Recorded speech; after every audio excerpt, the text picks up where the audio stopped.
OBC reservation কেড়ে নিতে হবে, এনআরসি চালু করতে হবে, এনপিআর চালু করতে হবে। এগুলো বিজেপির কথা, মনে রাখবেন। আমি থাকতে এগুলো করতে দেব না, কোনো দিনই দেব না। আমাদের বাংলাতেও নাগরিক পুঞ্জি দরকার, এনআরসি দরকার, এনআরসি দরকার। মুর্শিদাবাদে মুখ্যমন্ত্রীর জনসভার পাল্টা সভা থেকে মুখ্যমন্ত্রীকে নিশানা শুভেন্দু অধিকারীর। গত সোমবার মুর্শিদাবাদের সভা থেকে মুখ্যমন্ত্রী দাবি করেছিলেন এনআরসি এনপিআর চালু করতে দেব না। কোর্টের নির্দেশে যাদের ওবিসি সার্টিফিকেট বাতিল হয়েছে, সুযোগ সুবিধা পাচ্ছেন না, চিন্তা করবেন না।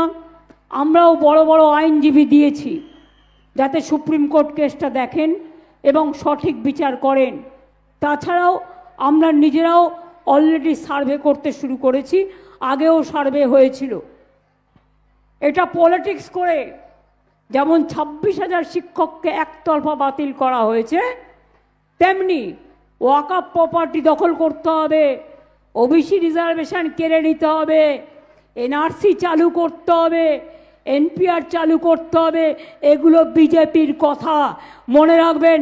আমি থাকতে এগুলো করতে দেব না, কোনো দিনই দেব না। মুর্শিদাবাদে পাল্টা সভা থেকে বাংলাতেও এনআরসি চাই বলেই দাবি তুললেন বিরোধী দলনেতা। উত্তরপ্রদেশকে ঠান্ডা করেছেন, আসামকে ঠান্ডা করেছেন। আসামে 16 লক্ষ ডি হয়েছে, doubtful citizenship, voter listed out, ration no, সরকারি সুবিধা নো।